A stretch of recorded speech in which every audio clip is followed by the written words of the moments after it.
Welcome to the Let's Talk About Love, Sex, and Infidelity podcast with your host, Todd Krieger. Todd has over 35 years of experience working with thousands of couples as a licensed therapist in his private practice. Todd shares his insights on this show. It's never too early to divorce-proof your marriage or too late to heal yourselves and have the relationship you truly want. Hi, everybody. My name's Todd Krieger, and what I do is I help couples rekindle passion. I also help couples heal from infidelity and other crises. I help individuals heal from trauma, and I also help individuals who have been in some negative pattern of relationships learn how to attract people that are healthier and more nurturing for them. Today, I am talking about the joy of kissing.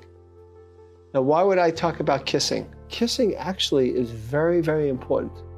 It's very intimate. And I know that most couples start out kissing a lot. But I have found quite a few couples that their kissing has really gone down in frequency.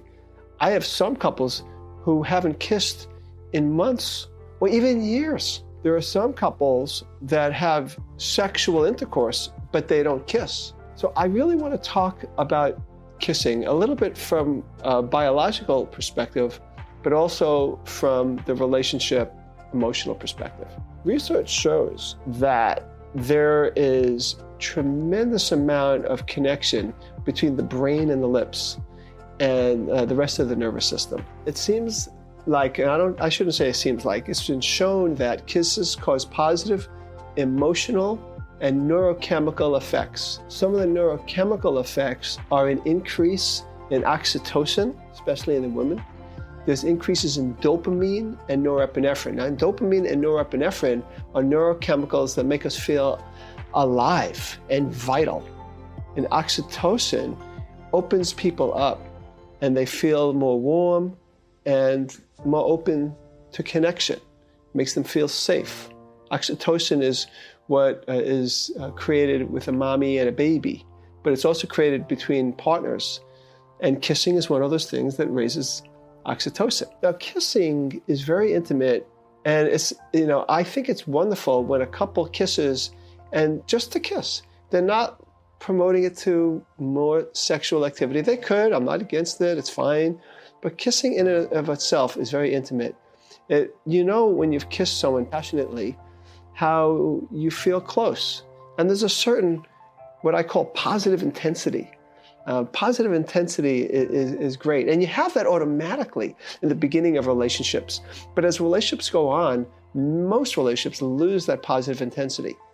And they lose it not because the relationship is faulty, it's because neurochemistry changes.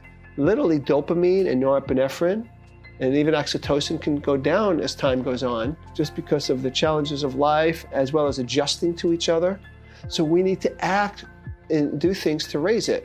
And for this video, I'm only talking about kissing, even though there are many other things we could do, but kissing is one of the most powerful things we can do to create the kind of neurochemistry that you had in the very beginning of the relationships. I know for me that I fell in love after my first kiss with my wife. She was and still is a phenomenal kisser. There was something about that was the beginning of intimacy. And it's probably true for a lot of people. So like I say, passionate kissing is very intimate. It creates intensity between two people. And so here's the advice I have. Kiss longer and kiss more. And if you're one of these people that have no problem with that, great, do it. But if you're one of those people that resist for whatever reason, I want you to get curious about that. What is that about? What stops you? Are you not allowing yourself to enjoy more? Are you resisting because you have some fear of intimacy? Is it easier to just do, quote unquote, the act of sex rather than make it more intimate? We talk about foreplay a lot. Kissing is a big part of foreplay. And even the word foreplay, as I've said before, is kind of a misnomer because it makes it seem like that's always the first act. And it's not necessarily the first act, it's an act. Sexual intercourse is an act, kissing is an act, they're all important in and of itself. So when it comes to kissing, you could also use your tongue. Using your tongue, not using your tongue, how you kiss, you could kiss with your lips in different ways. There are many ways to use your tongue, both in lip-to-lip kissing as well as in other areas of your body. So I'll group that in the whole topic of kissing. even if you're kissing and licking in other parts of the body. It can be very exciting to twirl your tongue around hers or his. You can explore your partner with your tongue. It's slowing things down. And each person has different preferences. And I also would say that we need to ask our partner what their preferences are. Yes, communication is very sexy too. Communication is sexy. And how your partner wants to kiss you can be very sexy. So the most important thing is, I just mentioned it, is the decision to slow down together. And long, passionate kisses allow us to slow down together. So I encourage you to start a new kissing habit if you've gotten out of the habit of kissing. Make it consistent. Don't wait to be in the mood. And here's the other thing. Don't wait to be problem-free. Don't wait to not have any negative feelings towards your partner. As a matter of fact, kissing can cure a lot of ills. If you're frustrated, you're angry with each other, don't wait, just kiss. I'm not, of course, communicate your negative feelings. I'm the last person that'll tell you not to. But sometimes you just need to override it.